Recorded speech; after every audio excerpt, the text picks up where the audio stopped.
Hello, my name's Kristen Kleban, and I'm going to be doing a presentation on floor time therapy. This is for Dr. Elizabeth Weber's class CD662.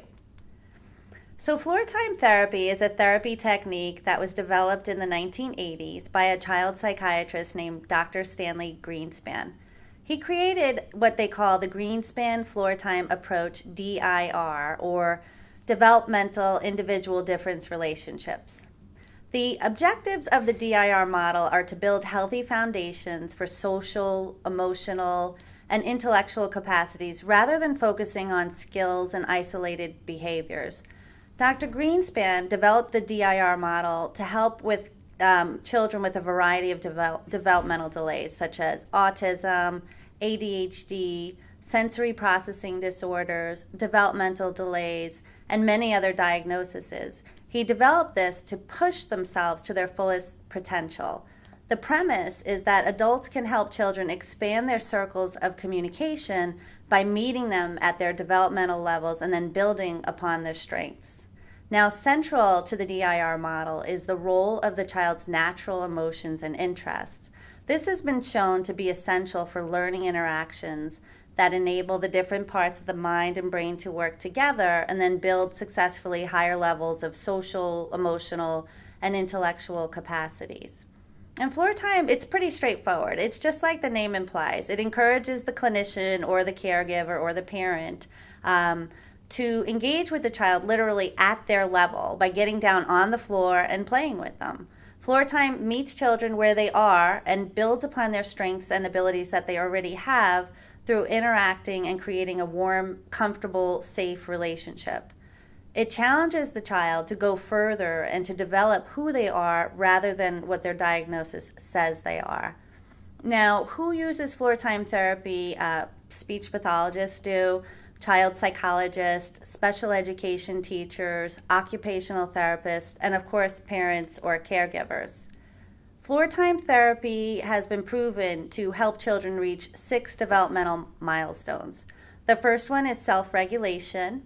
Then there's intimacy or engagement within human relations, two-way communication, complex communication, emotional ideas, and finally, emotional thinking.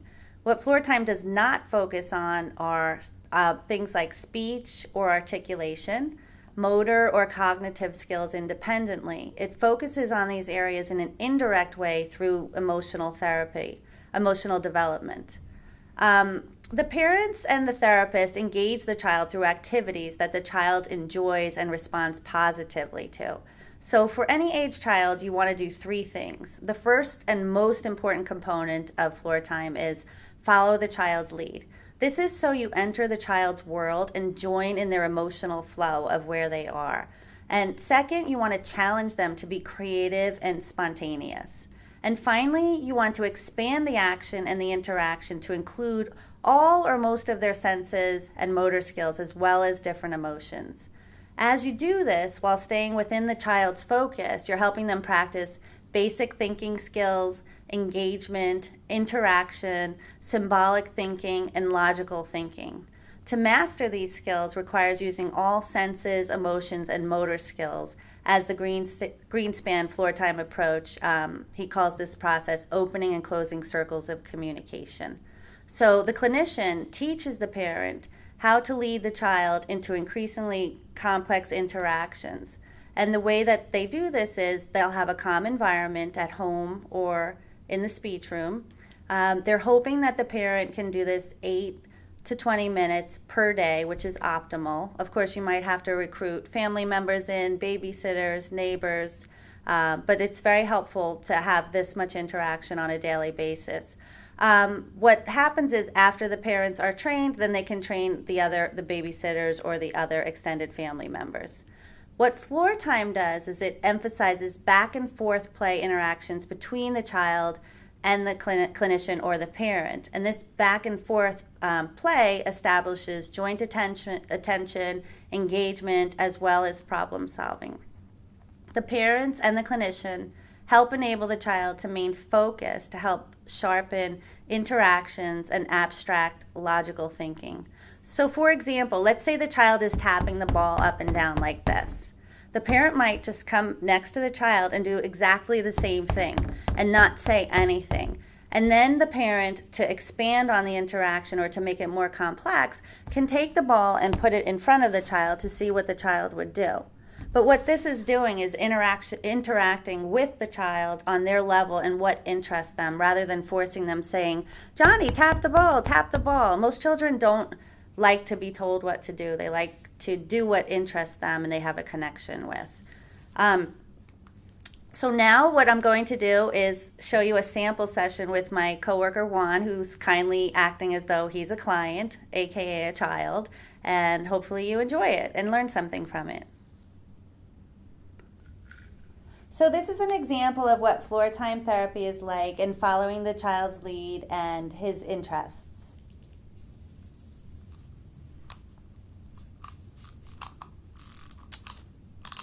Oops.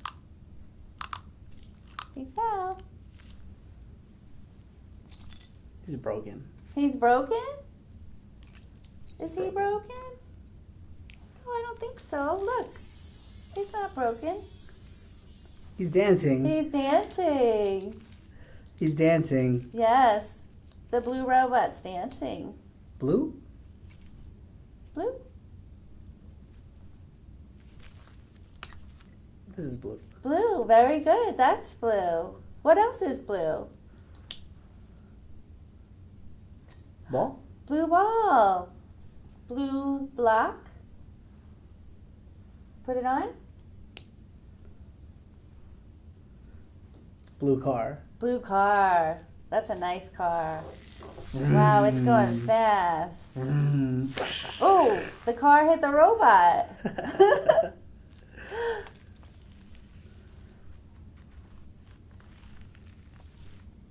Oh, the car's flying. Airplane. The airplane's flying. It's an airplane. That's an airplane? Oh, I'm going to make an airplane too.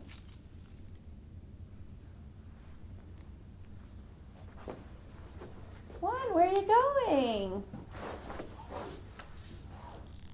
Oh, the robot's dancing. Oh, the penguin's jumping. Dance, robot, dance. It's dancing? It's dancing. It's dancing again and again. It's dancing. It's the dancing. robot. Mm-hmm. It's a penguin. Oh, he hopped once. Jump. Thank you. You want me to make him jump? Yes. Okay. Penguin's jumping. Oh! He stopped. He stopped. He stopped. I wonder why he stopped. Oh! He fell over. It's not dancing? He's not dancing. Do you want him to dance? Yes. Okay. Let's make him dance. Yay! Robot's Yay. dancing. He's dancing. Yes, he's not dancing. What happened? He's not dancing. He's not dancing. He's not dancing. He's not jumping. No. Do you want to make him jump?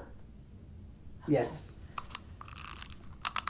Jump, jump, jump, jump, jump. He's funny. Whoa, whoa. Oh, it's okay.